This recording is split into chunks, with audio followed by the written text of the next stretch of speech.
Bonjour à tous et bienvenue sur ce live de cuisine. Je suis avec nos deux chefs Nina et Bonjour. Cécile. Comment Bonjour. allez-vous? Bonjour à tous. Bonjour. Alors aujourd'hui, on va voir quoi? Alors aujourd'hui, on va voir la recette de la quiche Lorraine. Donc de manière générale, les tartes, ça tombe assez souvent à l'examen, donc j'ai voulu refaire un petit point là-dessus avec vous pour vous montrer des petites techniques et être au point sur tout ça. Alors donc vous êtes déjà nombreux à nous suivre. On dit bonjour à Roman, notre community manager, et à Marine également. Et voilà, vous pouvez poser évidemment toutes vos questions. On a Botivalma, on a Eric, on a Stéphanie, on a Vincent, on a du monde. Vous pouvez poser toutes vos questions, on y répondra en direct, on essaiera d'y répondre en direct. Vous retrouverez ce live en replay sur la plateforme YouSchool dans les informations générales et aussi sur notre compte YouTube, pareil en replay, et sur nos réseaux Insta et Facebook, YouSchool Cuisine. On se regarde un petit extrait de cours et on voit. Allez, C'est parti. On va mettre des lardons blanchis. Voilà, disposés au fond de notre quiche. On rajoute l'emmental râpé.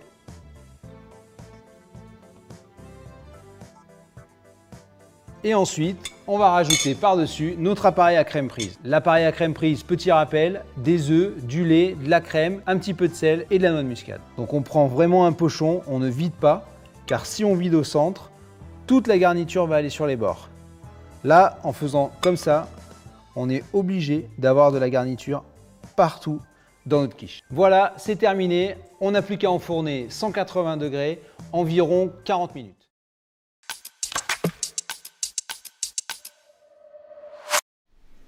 Cécile, je vous ai même pas dit bienvenue sur son live. Vous pouvez le dire une dernière fois? Bienvenue dans ce live. Ouais, faites pas comme ça en coulisses. Hein. Aujourd'hui, il y a une grande nouveauté, très grande nouveauté, attention. C'est-à-dire qu'on va vous faire gagner des petites choses, mais il va falloir travailler, on va vous faire participer. On va proposer un petit jeu concours, et dorénavant, c'est ce qu'on va faire sur tous nos lives. On va proposer un petit jeu concours, donc on va vous poser une question. Peut-être même deux questions en fait. Vous avez une question en tête? On pose pas la question. Allez, Est-ce que vous moi, avez j'ai une déjà une question. question? Ok, non, on garde Ok. le mystère. On va vous poser une ou deux questions et vous allez nous répondre, donc concernant la cuisine. Et les personnes qui auront la bonne réponse seront tirées au sort et on donnera à la fin de ce live le nom de 3 vainqueurs, 3 gagnants, qui vont gagner, attention, roulement de tambour, une veste YouSchool, floquée de YouSchool, une veste donc de notre sponsor Monsieur Veste. Voilà, floquée, c'est exactement la veste que vous avez là sur vous, chef Nina. Voilà, une magnifique veste YouSchool. Et attention, alors là c'est du très gros cadeau. Notre prochaine session de live se dérouleront à la rentrée, au courant du mois de septembre, on vous dira exactement quand. Deux personnes d'entre vous seront invitées à assister à cette prochaine session de live. Et dorénavant, c'est ce qu'on va faire à chaque fois. Et peut-être même que si vous êtes en plus inscrit sur la plateforme YouSchool et que vous êtes invité, et vous pourrez peut-être même participer avec les profs. C'est pas beau ça? Magnifique. Stylé ou pas comme cadeau? Merveilleux, franchement. Mais c'est génial. Moi, j'ai hâte de rencontrer tout le monde, donc c'est avec grand plaisir. Ça va être bien, voilà. Vous pourrez voir un peu dans notre studio, vous serez invité dans notre studio, un accès à nos lives, vous pourrez regarder ça dans les coulisses et pratiquer avec les profs et tous les élèves verront votre travail, magnifique travail, etc. Et donc, Top. dorénavant, tout le monde pourra essayer de tenter le jeu comme ça, concours, et de venir participer à nos lives physiquement. C'est quoi la question? On en donne une pour l'instant et on donnera l'autre plus tard. Alors, Nina. donc dans la quiche, moi je vais utiliser une pâte brisée. Donc je vais vous poser la question suivante. Est-ce que vous connaissez l'origine de la pâte brisée? Allez, je vous laisse réfléchir. Voilà, donc vous donnez pas la réponse Je tout donne de suite, pas la hein. Donnez la réponse. On a toute la durée du live pour y répondre. On vous posera, Cécile vous posera la deuxième question. Et à la fin de l'émission, à la fin du live, on tirera au sort et on donnera le nom des 3 gagnants. C'est parti pour la pratique. Alors, donc pour faire cette quiche, donc je viens de vous le dire, on va faire une pâte brisée. Donc pour ma pâte brisée, je vais avoir besoin de beurre, pommade, de farine et d'eau.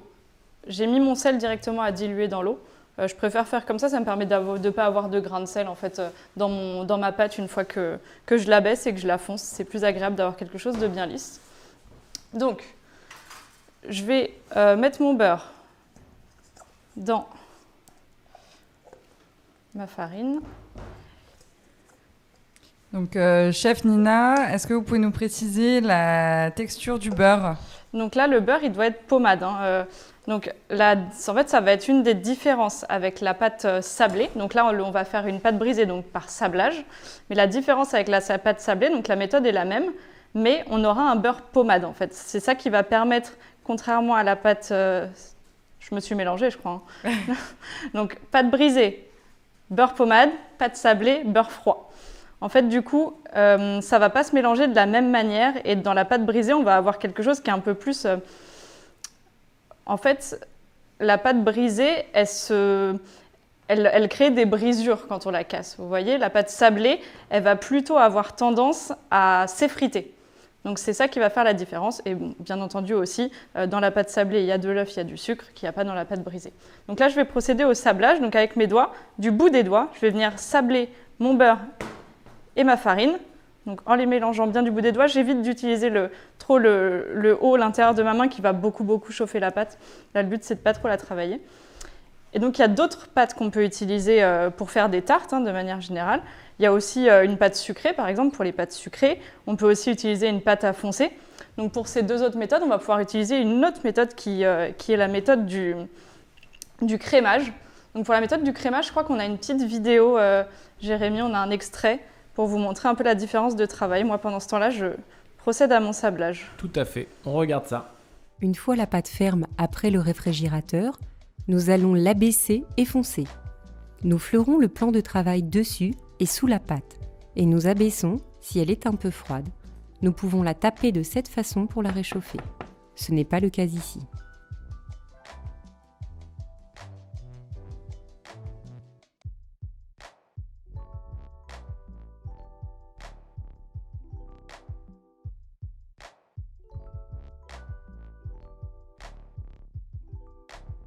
Nous vérifions régulièrement à l'aide du cercle que nous sommes aux bonnes dimensions, le cercle faisant 2 cm de haut. Nous essayons d'avoir 2 cm autour.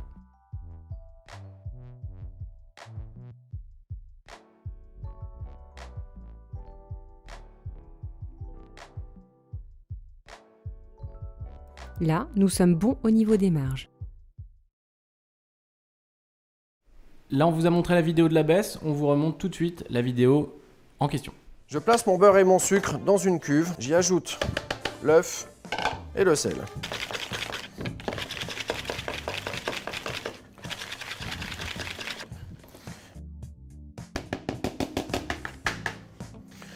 J'étale la farine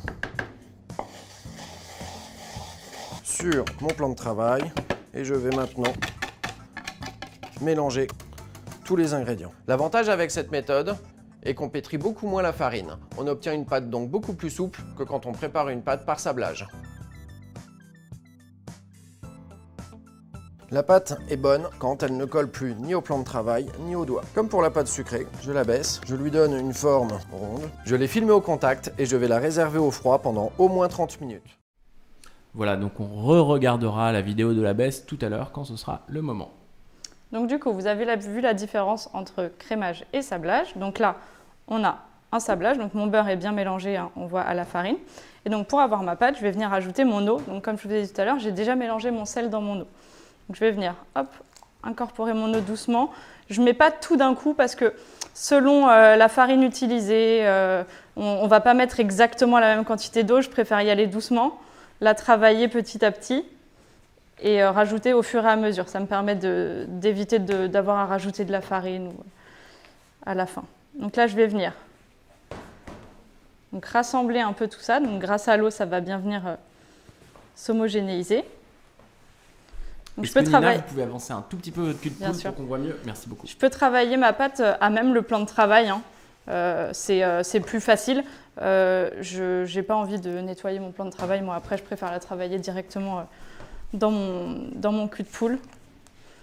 Et donc, on précise qu'un examen cuisine, en général, voilà, c'est fait dans un dans un cul de poule, mais en pâtisserie, il est préférable vraiment de le faire à même le plan de travail. Voilà, il faut savoir que là, moi, il fait très très chaud où je suis, donc ma pâte elle a tendance à être très très molle, mais je sais qu'en la plaçant au frais, elle va redurcir un petit peu. Donc là, vous voyez, vous avez quelque chose d'homogène, hein, ma pâte elle est lisse, tout est venu se regrouper. Je vais juste me rincer les mains. Il fait très chaud, enfin il fait très chaud chez nous. Hein. Oui, il fait nous, très on chaud est à chez Paris. Vous êtes où? Dites-nous un petit peu s'il fait chaud chez vous, parce qu'il y en a peut-être qui sont en train de faire en direct la réalisation et peut-être que ça marche très très bien pour eux parce qu'il fait un peu moins chaud. Donc la pâte, il ne faut pas hésiter à la mettre au frais aussi souvent que nécessaire. Hein. Vraiment, prenez le temps, placez-la au frais. Si pendant que vous la travaillez, vous sentez qu'il fait trop chaud, que c'est trop mou, vous la replacez au frais, vous continuez de la travailler un peu plus tard. Plus elle repose, moins elle bougera à la cuisson. Et pareil, évitez de la travailler trop. Parce que si vous la travaillez trop, elle aura tendance à devenir, plus vous la travaillez, plus elle sera élastique. Donc on préfère éviter ça. Moi je l'aplatis un petit peu, je la mets en boule mais je l'aplatis un petit peu, ça me permet d'avoir la base une fois que je vais la baisser, d'avoir une base un peu ronde et plate. Et on filme bien nos contacts. Oui, Alors le fait de l'aplatir, ça permet aussi de la refroidir plus rapidement, bien entendu. Et n'oubliez pas de bien phraser votre pâte. Donc le mouvement de phraser, c'est avec la paume de la main. Vous allez ça, étaler, faites. exactement. Montrez comme la caméra. ceci. Voilà. Et ça va permettre d'avoir une pâte vraiment homogène, pas de morceaux de beurre ou autre. Voilà, ça facilite après au moment de la baisse. Donc ma pâte est prête. Je la laisse donc reposer au frais. Moi je vous conseille de la mettre au minimum 30 minutes au frais. Pour lui faire perdre justement, comme on disait tout à l'heure, cette élasticité. Il y a quelque chose que je ne vous ai pas dit aussi, c'est que je vais avoir tendance à plutôt utiliser une farine T55 qui sera un petit peu moins riche en gluten que la 45 et du coup ça me donnera une pâte un peu moins élastique. En fait, le problème des T45 avec les tartes, c'est que si vous la travaillez trop, si elle est trop chaude, si elle n'a pas assez reposé, si elle contient trop de gluten, elle aura tendance à se rétracter à la cuisson. Donc vous allez avoir des bords qui baissent, une tarte qui devient plus petite et nous on veut éviter ça à tout prix, surtout quand on utilise un appareil à crème prise comme on va utiliser ici, qui est très liquide et qui aura tendance à s'échapper facilement. Donc moi là je vais passer à la préparation de mes lardons. Donc je rappelle juste pour les différences de farine, pour que vous ayez bien l'esprit clair par rapport à ça. En fait, la farine T45 contient plus de gluten car en fait, c'est plus le cœur du grain qui va être utilisé. Et plus on va se rapprocher vers des farines, par exemple, à T100, 180, par exemple, pour du pain complet ou semi-complet. Donc là, c'est des farines qui contiennent le centre et aussi l'enveloppe du grain. Donc voilà, plus on va dans des gros chiffres, moins on a de gluten. C'est pour ça que pour certaines pâtes, par exemple pâte à brioche, etc., on va mettre un petit peu de T45 pour renforcer justement cette élasticité, parce que le gluten, c'est vraiment quelque chose qui donne une élasticité. En revanche, pour la tarte, effectivement, il ne faut pas avoir un rendu trop élastique. Et il y a juste la question de Sandrine, qui avait entendu dire qu'une pâte trop travaillée n'était pas trop élastique, mais qu'elle avait plutôt tendance à devenir dure à la cuisson. En fait, un peu des deux, c'est-à-dire qu'elle va être trop élastique à travailler. Et après, la cuisson, elle va se rétracter, donc elle va rétrécir. Et en plus, elle sera dure à la dégustation. Tout à fait. Donc là, je passe à la découpe du lard. Donc, vous voyez, j'ai des tranches de lard qui sont assez épaisses. C'est possible aussi que vous tombiez sur des morceaux de lard entiers qu'il faudra détailler un peu plus. Donc là, j'ai pris soin déjà de retirer la couenne. La couenne, c'était la partie qui était en haut, là, qui est un peu dure avec cette peau dessus. Donc ça, on prend bien soin de le retirer. Deuxième chose, pensez à bien retirer les petits cartilages. Donc c'est situé ici, en bas de votre tranche. Vous avez des petits morceaux de cartilage blanc comme ça. Donc ils peuvent être plus ou moins gros selon le morceau que vous avez. Donc là, vous voyez, j'ai un gros morceau, mais ça peut arriver que vous ayez un tout petit morceau comme ça tout seul. Vous ne le voyez pas forcément, donc il ne faut pas hésiter à venir tâter pour bien ressentir ce petit morceau et pas le retrouver dans votre quiche. Que si le jury croque sur un morceau de cartilage, il ne sera pas ravi. Pour la découpe des lardons, c'est un petit peu comme vous voulez au niveau de la taille. Je sais qu'à l'examen, on aime bien qu'il soit assez généreux. On parle de 5 mm d'épaisseur environ. Après, c'est vraiment... n'y a pas de règle, hein. Vous n'êtes pas obligé de faire 5 mm à l'examen. Il faut juste qu'il y ait des lardons voilà, assez réguliers. Moi, vous voyez, j'ai du lard qui est assez gras quand même. Donc les parties grasses, elles vont tendance à rétrécir un peu plus à la cuisson. N'hésitez pas à retirer le surplus de gras si vous voulez, hein. Alors, chef Nina m'a dit avant ce live qu'il fallait faire des lardons généreux pour le jour de l'examen. Oui, on aime bien les lardons généreux. Donc, vous verrez, les cercles ne sont pas très grands. Généralement, on vous demande de faire 2 quiches. Donc, les cercles ne sont pas super grands. Donc, ça peut être surprenant des si gros lardons dans un petit cercle comme ça, mais ce n'est pas du tout gênant, au contraire. Donc là, vous voyez, j'ai détaillé en lamelles. Et je vais venir tailler mes lardons. Hop, donc il faut qu'ils soient à peu près réguliers. Moi personnellement, j'aime pas quand ils sont trop gros, mais bon, c'est au bon vouloir de chacun. Donc ça, je peux m'en débarrasser, hein. J'ai pas besoin de les garder. J'ai pas leur utilité ici. Vous voyez, le gras, on peut parfois l'utiliser quand on a des choses à cuire, à faire sauter après. Moi, je vais pas avoir besoin de cette graisse de lardon. Je fais rien de spécial avec après. N'oubliez pas d'avoir une petite poubelle à portée de main le jour J, comme elle a préparé chef Nina. C'est vraiment important parce que vous n'allez pas courir dans le labo pour aller jeter voilà, une petite partie comme elle vient de faire. Et je rappelle, donc maintenant, nous faisons gagner des cadeaux aux participants des lives, que vous soyez inscrits sur YouSchool ou non. Les cadeaux, ce seront une veste floquée YouSchool, donc une veste de notre partenaire Monsieur Vest, comme porte Nina à l'instant. Et également la possibilité pour 2 d'entre vous de venir assister et pourquoi pas participer au prochain live de cuisine en direct. Voilà, la question, on la rappelle, quelle est l'origine de la pâte brisée? Vous avez toute la durée du live pour répondre et on tirera au sort à la fin 3 gagnants. Donc là, j'ai détaillé mes lardons, j'ai mis mon eau à chauffer. Donc je vais vous montrer ma petite astuce, je ne vous en ai pas parlé. Moi, j'utilise des petites rondelles comme ça. Vous voyez, c'est les petites rondelles pour fermer les bocaux. En fait, c'est top pour bloquer la planche. Au lieu d'utiliser un torchon, alors vous pouvez utiliser un torchon, vous pouvez utiliser du papier à usage unique comme ça que vous humidifiez et que vous mettez en dessous. Mais ça, c'est pas mal. Vous en avez 2 dans votre mallette. Ça vous permet de bien de les transporter facilement. En fait, vous êtes sûr de ne pas avoir à aller chercher du papier au dernier moment. Vous voyez, ça tient bien ma planche.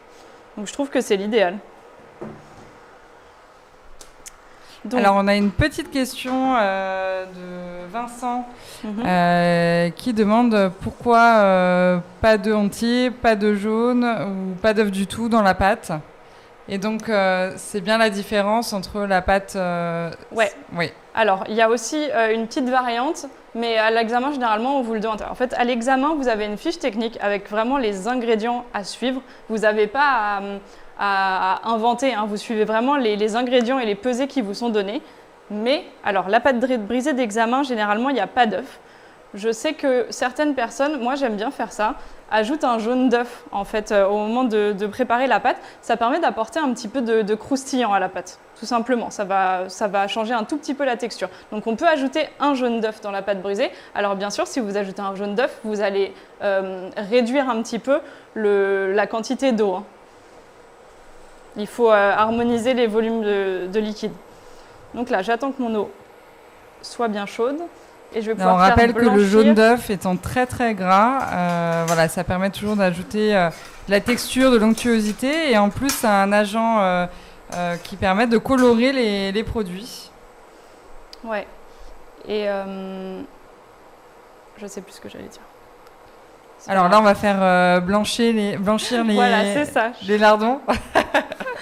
Les lardons gourmands. On va faire blanchir les lardons.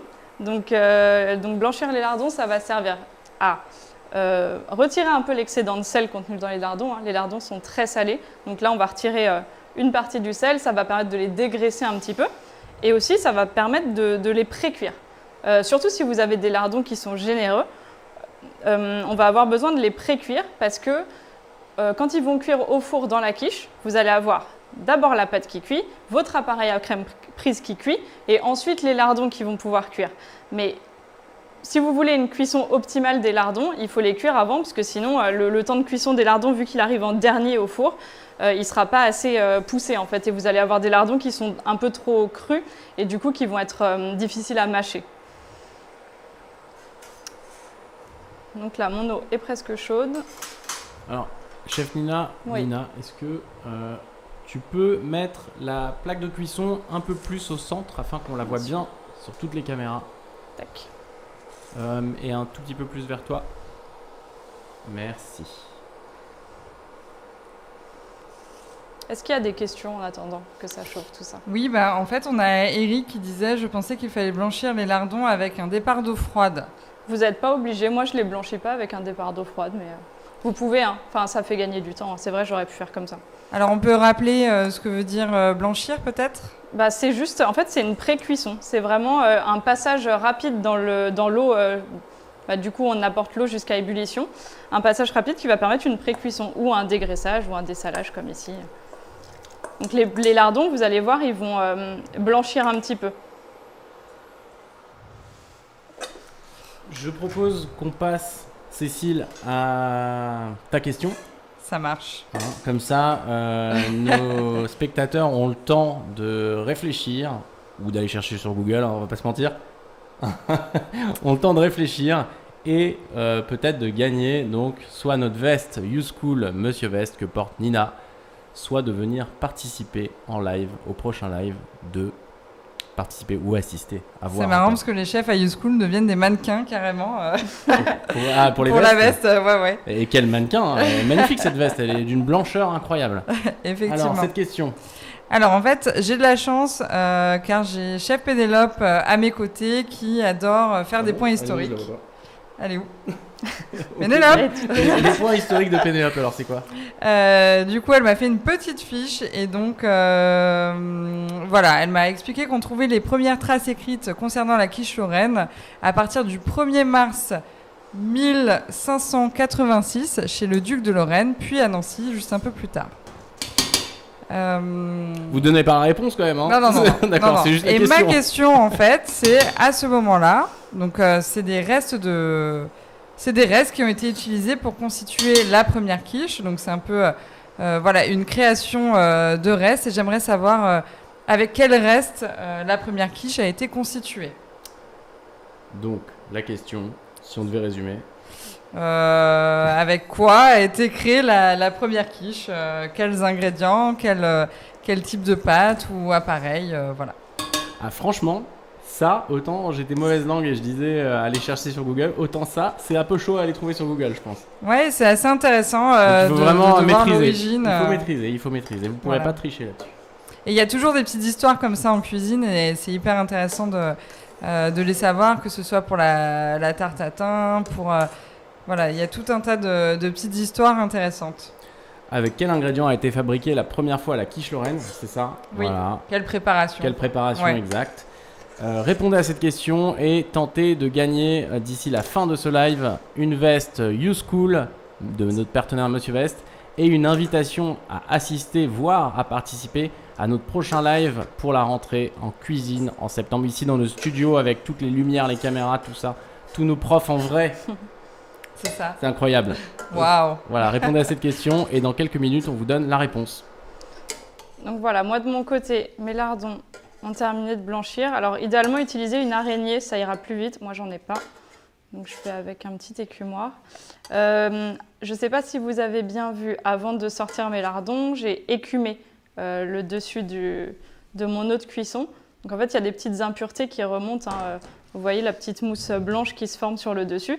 Donc moi, je suis venue la chercher doucement avec mon écumoire et tout simplement la vider dans mon récipient à déchets. Donc voilà, je vais venir chercher mes lardons.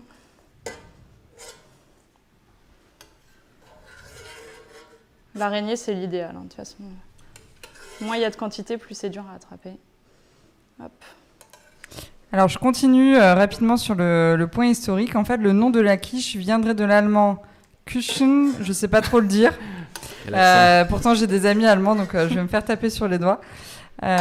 Ou du patois lorrain, francique, Küchen, je ne sais pas trop comment on le dit.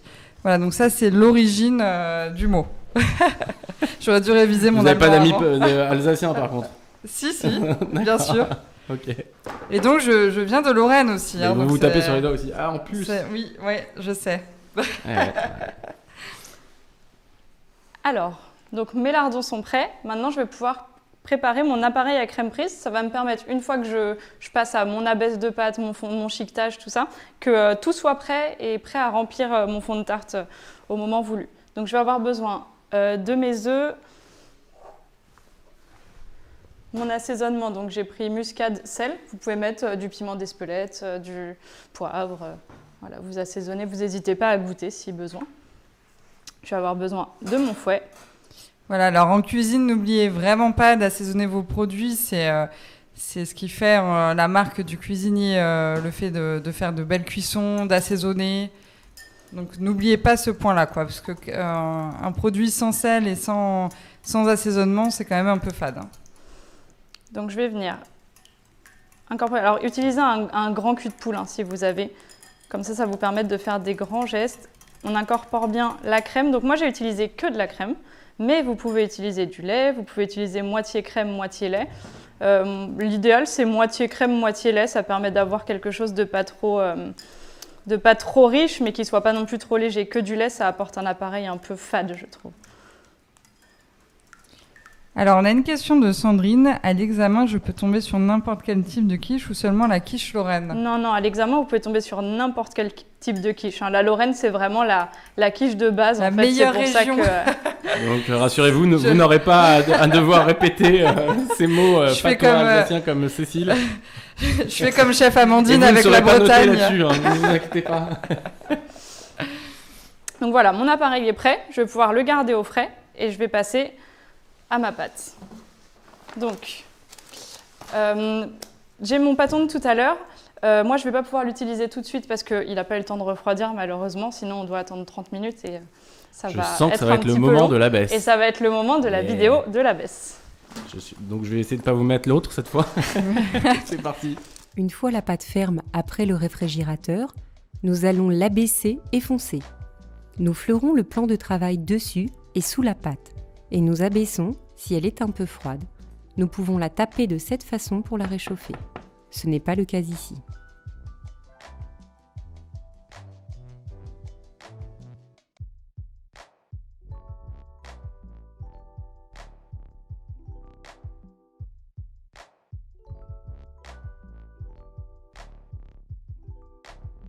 Nous vérifions régulièrement à l'aide du cercle que nous sommes aux bonnes dimensions, le cercle faisant 2 cm de haut. Nous essayons d'avoir 2 cm autour.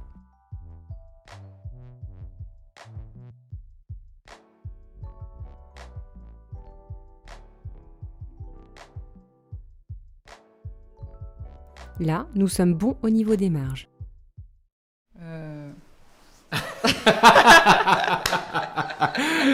Bon, on va vous dire. Pendant qu'on regardait, je lui dis bon, Cécile, tu rappelles les 2 questions. Et là, elle a eu un petit trou, elle a dit et on est arrivé à ce moment-là.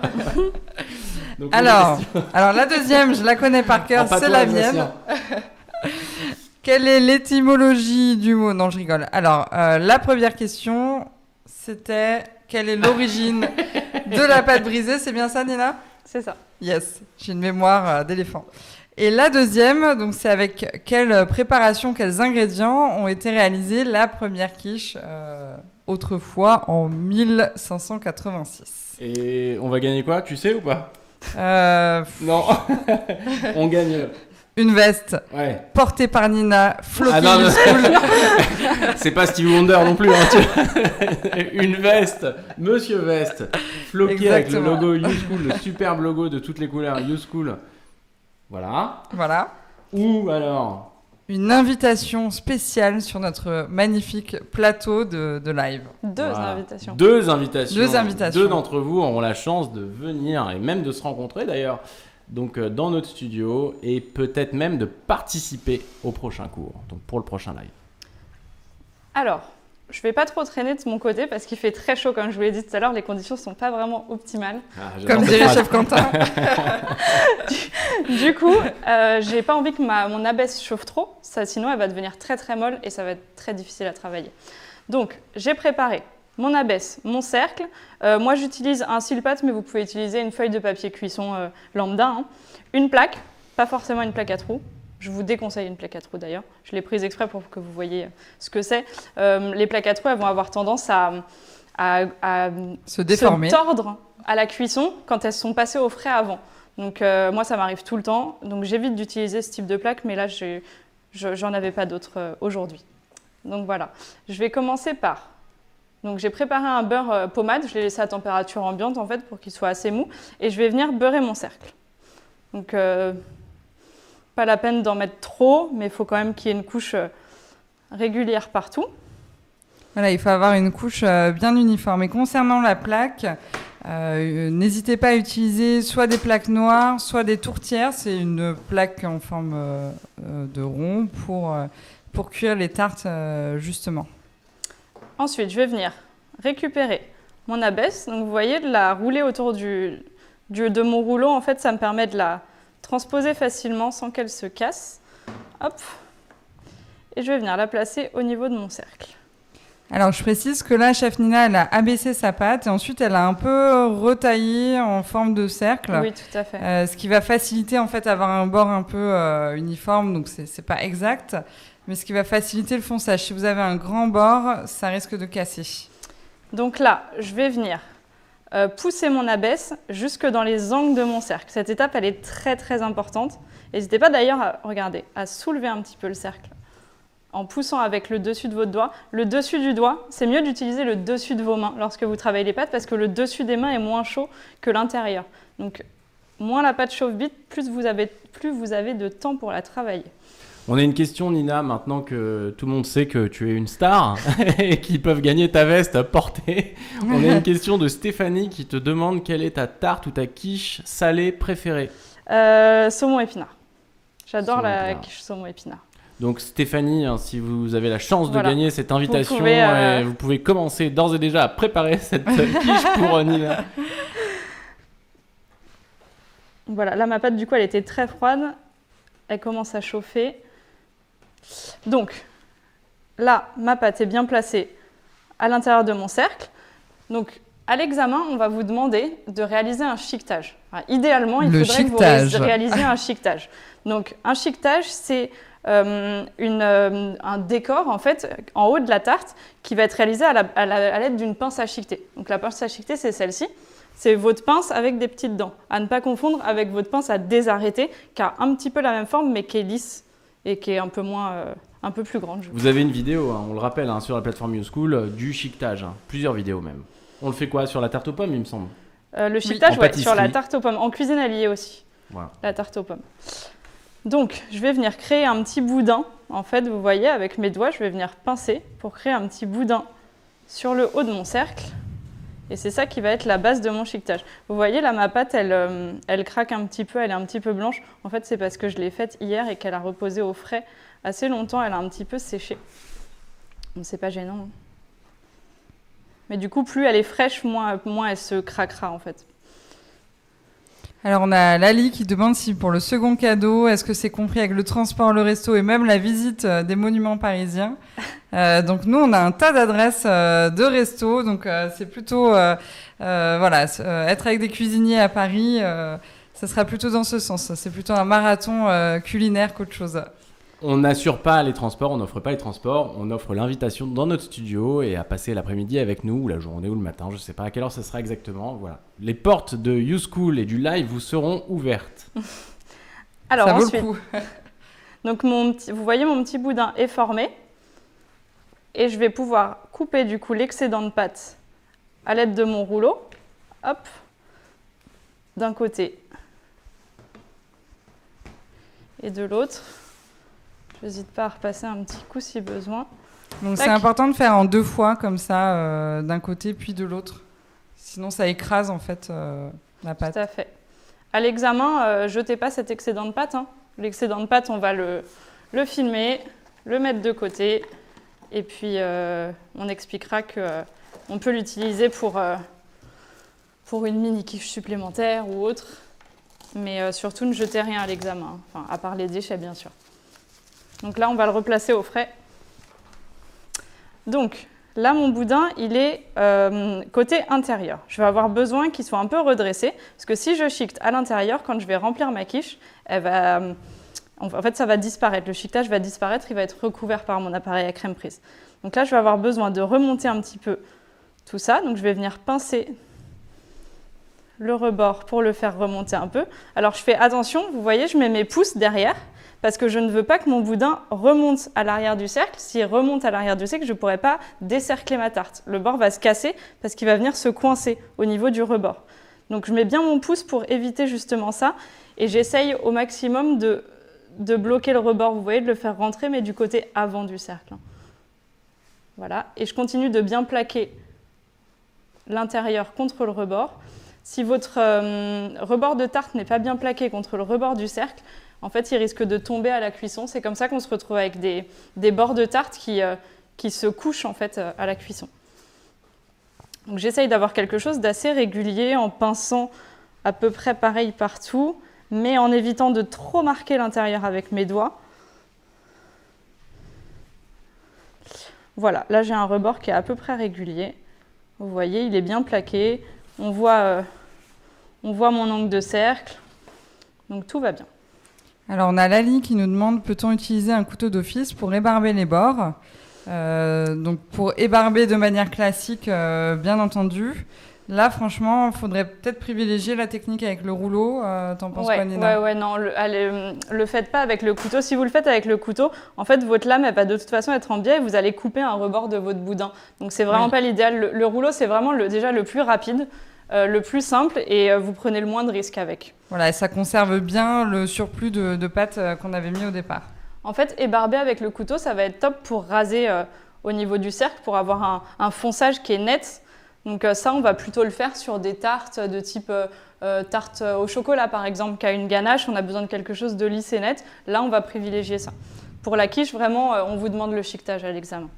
Donc, pour chiqueter, j'ai besoin de ma pince. Hop.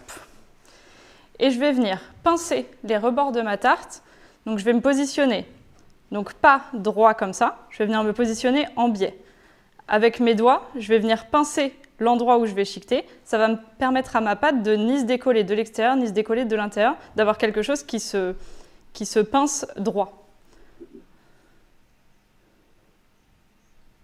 Vous voyez, ça va être ça en fait. Et de le faire tout le tour. Il faut être régulier dans la manière de pincer et dans l'écart de pince. Donc on va venir continuer. Je vais me mettre sur la trace précédente. Donc cette partie de la pince, je vais la mettre dans la trace précédente. Et je vais continuer tout autour. Alors, est-ce que vous pouvez enlever votre main gauche, tricher juste afin que les étudiants puissent voir, les étudiants ou autres d'ailleurs. Ouais. Voilà, je vais me mettre dans la trace précédente, suivre l'inclinaison précédente et pincer. Je ne sais pas si c'est difficile de le faire dans l'autre sens, mais en gros... Alors, du coup, on a une question de Vincent qui demande si le beurre qu'on a mis sur le bord du cercle, ça sert à coller la pâte ou plutôt d'empêcher de coller. Ça, c'est une très, très bonne question.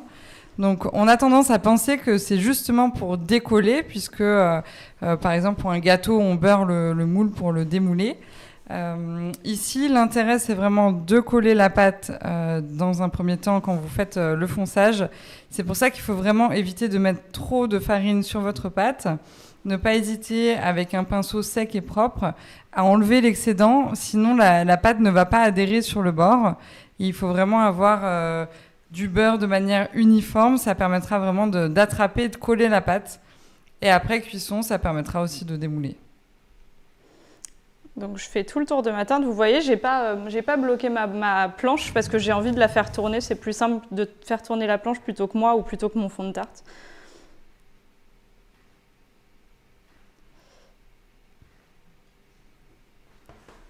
Donc je vous conseille de prendre votre temps pour cette technique le jour de l'examen. Donc il y a des techniques qui prennent beaucoup de temps, mais il faut vraiment vous concentrer et faire ça de manière minutieuse.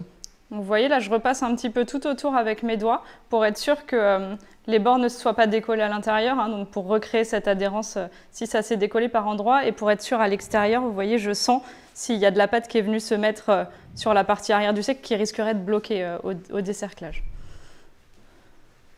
Donc voilà, là on a un chiquetage terminé. Donc maintenant, il va falloir passer à la garniture.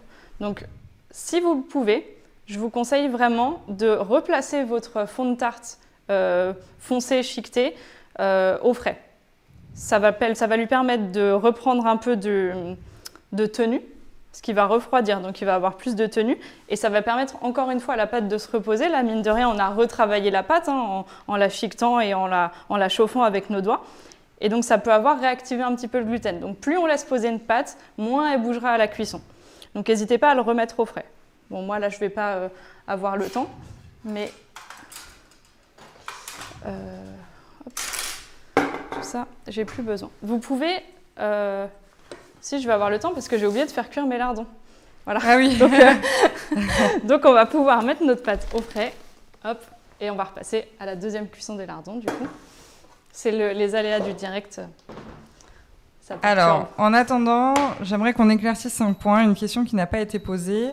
Que faire si la pâte se casse donc pendant que vous faites le fonçage, et ça c'est vraiment important de le savoir, parce que des fois elle est peut-être trop froide et elle va casser, ou alors au contraire trop chaude, elle va se déliter. Donc à ce moment-là, en fait, parce que le but c'est vraiment de travailler le moins possible votre pâte, pour éviter de lui donner de l'élasticité et justement qu'elle soit un peu trop ferme à la cuisson.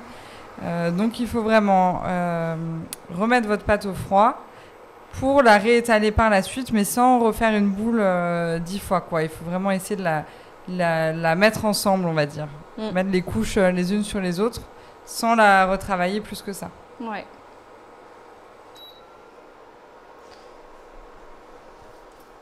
Alors là, chef Nina, tu vas faire quoi? Je vais faire revenir mes lardons.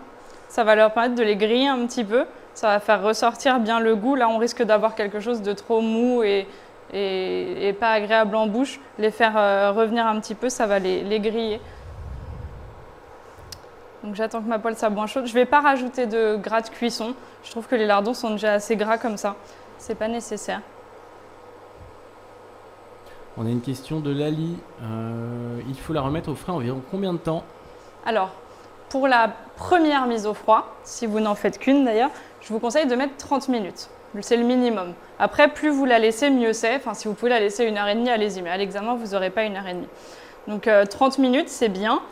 Et pour la deuxième prise au froid, pareil. Si vous pouvez la laisser 30 minutes, c'est parfait. Et sinon, au moins, essayez de la faire prendre au froid négatif. Vous voyez, quelques minutes au froid négatif, ce sera déjà très bien pour la deuxième prise au froid. Donc là, je fais revenir mes lardons.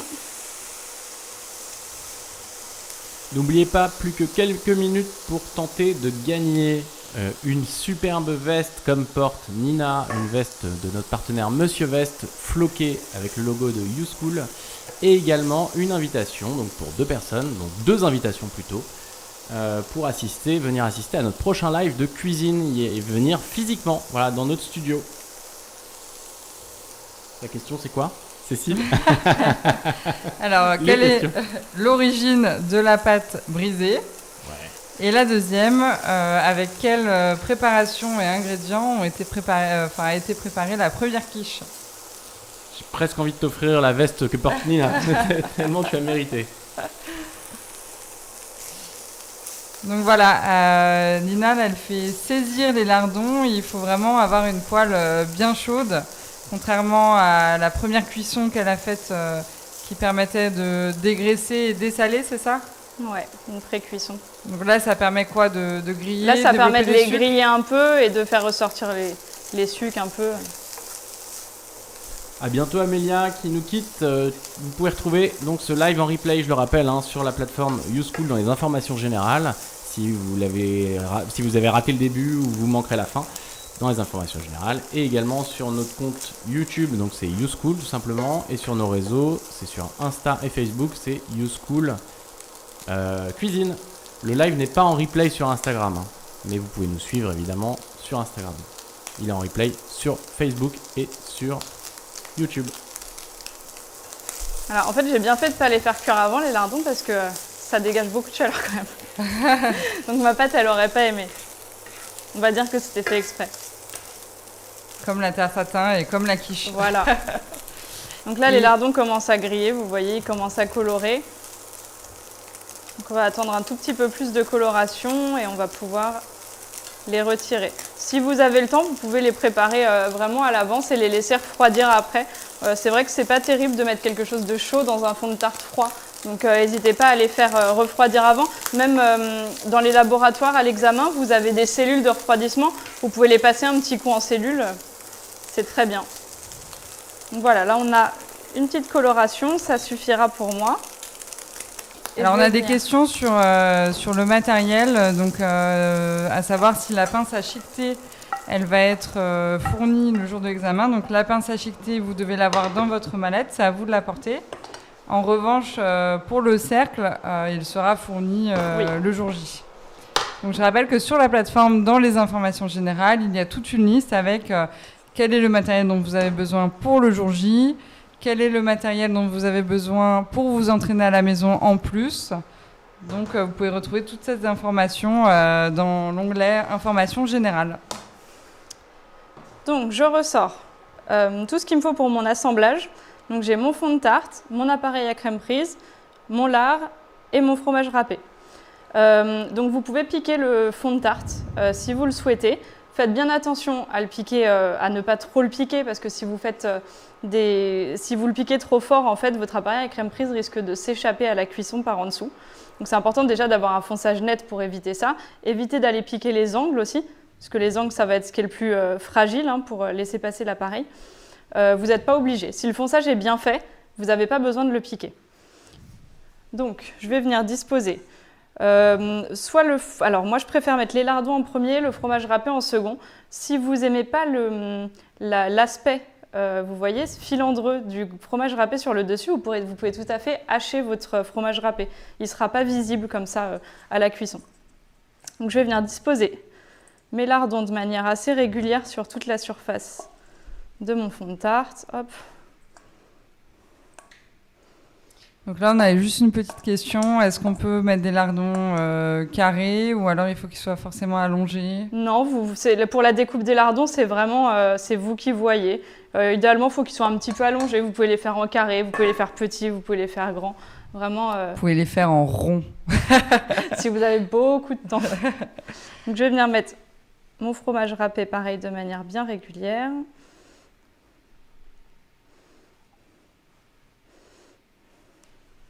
Voilà, moi j'avais prévu large, je ne vais pas tout mettre. Et donc pour l'appareil à crème prise, donc je vais avoir besoin d'une louche. C'est important d'utiliser la louche parce que si je viens vider mon appareil à crème prise directement dans mon fond de tarte, je risque de pousser la garniture sur les bords et d'avoir des trous en fait de garniture à la découpe. Donc d'utiliser la louche, ça va permettre de bien répartir l'appareil doucement. Deuxième astuce, c'est vous prenez un risque quand vous remplissez votre appareil à crème prise, c'est d'ensuite devoir transporter votre quiche, de l'amener jusqu'au four qui peut être assez loin et de risquer que l'appareil à crème prise ressorte. Donc ce que vous pouvez faire, c'est vous approcher au maximum du four avec votre quiche et votre appareil à crème prise à part. Donc vous pouvez vous approcher soit au maximum, des fois il y a des petits plans de travail près du four, ou carrément aller mettre la plaque à moitié dans le four et puis venir remplir avec votre appareil à crème prise et enfourner directement. Ça vous évitera donc d'avoir cet appareil qui s'échappe en la transportant. Bon, par contre, il faut que ce soit rapide pour éviter oui, il faut que ce soit rapide, ouais. Que la chaleur s'échappe du four. Tout à fait. Donc là, je vais venir remplir. Vous voyez, en fait, de le disposer avec une louche, ça me permet de voir aussi quand est-ce que je m'arrête avec mon appareil crème prise parce que ça ne remplit pas forcément... on peut en avoir plus, en fait, avec les mesures qu'on nous donne. Bon, moi, j'en avais fait plus, je savais que j'en aurais fait plus, c'était pour 2 quiches. Mais voilà, là, on est à une hauteur qui est correcte. Vous voyez, je ne m'arrête pas non plus à ras-bord parce que je ne veux pas venir couvrir mes rebords. Et ensuite, je vais pouvoir enfourner ma quiche. Alors Nina s'apprête à faire un tour de magie. Toujours, on l'adore celui-là, ce tour de magie.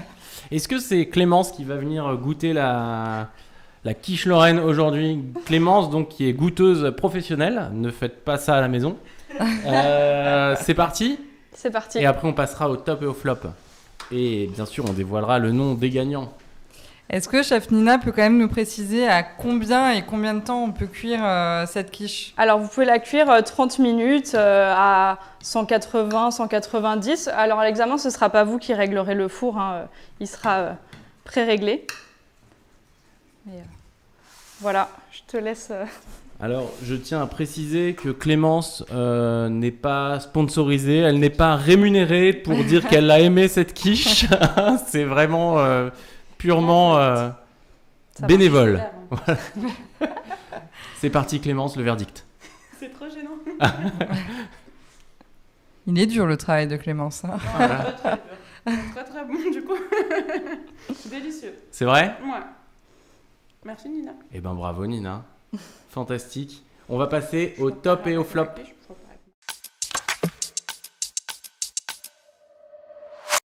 C'est quoi le top? Les tops et les flops, Nina, c'est parti. Ou Cécile, d'ailleurs. Oui, alors je dirais que le top déjà, c'est de faire un super chiquetage. Donc pour ça, il faut vraiment s'entraîner. Et donc ma question, c'est est-ce que le chiquetage est obligatoire le jour de l'examen pour la quiche? Et la réponse est... Ah, vous n'avez rien à gagner hein, pour cette question. Non, c'est à Nina que je pose. Alors, il n'est pas obligatoire, mais il est fortement conseillé. C'est-à-dire que vous aurez forcément une meilleure note sur l'aspect final si vous faites un chiquetage. Donc oui, vous risquez de perdre des points si vous ne faites pas de chiquetage. Donc c'est un top et c'est un flop en même temps. Voilà. Voilà, après on a d'autres tops au niveau de l'organisation. Il ne faut pas oublier de s'organiser en amont et pourquoi pas faire un ordonnancement. Donc chef Nina peut vous expliquer un petit peu en quoi ça consiste. Voilà, donc vous pouvez faire un petit ordonnancement. Vous avez sur la plateforme de disponible un ordonnancement vierge d'ailleurs qui vous permet juste de le remplir. Vous pouvez les imprimer et venir avec votre ordonnancement vierge à l'examen.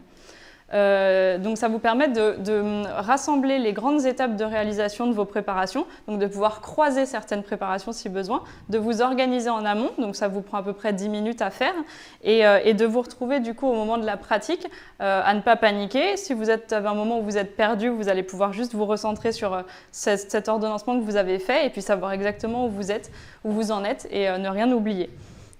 Et Voilà. est-ce que tu peux juste nous rappeler le respect de la marche en avant, le respect des étapes de chaîne du froid, Oui, bien sûr. qui sont Donc, aussi essentielles pour la quiche? Ah, Donc, on en a parlé en pâtisserie, mais c'est oui. pas mal d'en reparler, Ouais. moi, honnêtement. Donc à l'examen, vous allez avoir une grande partie de la note qui va être sur l'hygiène.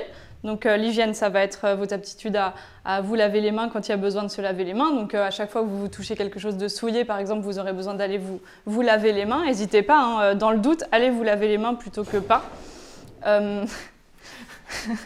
Alors c'est dommage qu'on n'ait pas une caméra de l'autre côté. Je pense que c'est peut-être la quiche qui l'a déstabilisé. En fait, Clémence s'est pris le décor. Bon, on vous perturbe pas plus. N'ajoutez pas de rhum Du coup, dans la quiche. Du coup, donc de respecter ces règles d'hygiène, d'avoir un plan de travail qui est clair, dégagé, organisé. On ne mélange pas les denrées sales avec les denrées propres. Vous pensez à bien laver vos légumes avant de les disposer sur votre plan de travail ou votre planche. Vous ne croisez pas du coup les déchets, vous n'allez pas utiliser le bac à déchets pour ensuite mettre des choses propres sans avoir désinfecté. Vous pensez bien à désinfecter votre matériel à l'arrivée et puis au moment où vous quittez le laboratoire. Voilà, donc Voilà. tout ça en fait c'est des tops. Le flop c'est si l'appareil s'échappe, si votre pâte s'abaisse pendant la cuisson, etc. Donc c'est pour ça qu'il faut vraiment bien, passer votre pâte au froid le jour de l'examen. Donc normalement la pâte c'est toujours mieux de la faire la veille et de la laisser reposer pour que la farine puisse bien s'imbiber avec le liquide que vous y mettez et qu'il y a une notion de repos. Donc le jour de l'examen, il faut aller très vite. Voilà, donc là on a une question, ce serait de voir en fait la cuisson de la pâte. Mais je crois que tu vas le présenter dans l'astuce du prof. En fait, c'est voilà, ça j'ai une astuce du prof, je vais vous en parler. Du coup, donc il y a des gens qui ont Attendez, remarqué. on a pardon. un jingle. Désolé, il y a un On jingle. fait des jingles à l'américaine.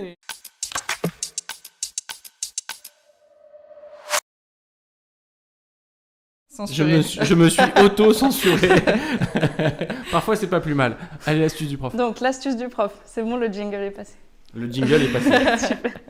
Du coup, alors donc il y a certaines personnes qui l'ont remarqué, peut-être pas d'autres, mais dans la cuisson de ma pâte ici, vous pouvez voir qu'il y a une dorure qui a été faite. Je vous en ai pas parlé avant. Du coup, cette dorure, je ne l'ai pas appliquée au début de la cuisson parce que ça risquerait de trop foncer et on risquerait d'avoir quelque chose qui cuit trop fort ici et d'avoir une quiche pas assez cuite. Donc, moi, ce que je vous conseille à l'examen, c'est 5 à 10 minutes avant la fin de la cuisson. Vous sortez votre quiche, vous la décerclez. Donc si votre chiquetage est magnifiquement fait, vous n'aurez aucun souci pour décercler. Les soucis pour décercler, c'est quand justement, je vous expliquais tout à l'heure, le bord revient sur le cercle et là ça bloque et là c'est contraignant. Donc si c'est bien fait, vous pouvez décercler et à ce moment-là, vous appliquez votre dorure, donc sur le dessus, un peu sur les bords, et vous allez ensuite réenfourner 5 à 10 minutes selon le temps de cuisson qui vous reste. Ça va vous permettre d'avoir quelque chose de bien doré, de bien régulier. Voilà. Pour la dorure, vous pouvez utiliser ce que vous voulez. Il existe des tas de dorures différentes. Moi, j'utilise plutôt jaune d'œuf avec un petit peu de crème, crème entière liquide, que je mélange. Ça permet d'avoir ce côté brillant, vous voyez, parce que de la dorure à l'œuf simple, il y aura un côté un petit peu plus mat. Voilà, c'est comme vous préférez vraiment. On a une question de Stéphanie. Je te laisse la dire, Cécile. Alors, est-ce qu'on enlève le cercle un peu avant la fin de la cuisson ou pas? Ouais, c'est ce que tu viens de dire? Comme je viens de vous le dire, oui. 5 à 10 minutes avant de la fin de la cuisson, vous enlevez le cercle et à ce moment-là, vous appliquez la dorure et vous replacez au four 5 à 10 minutes.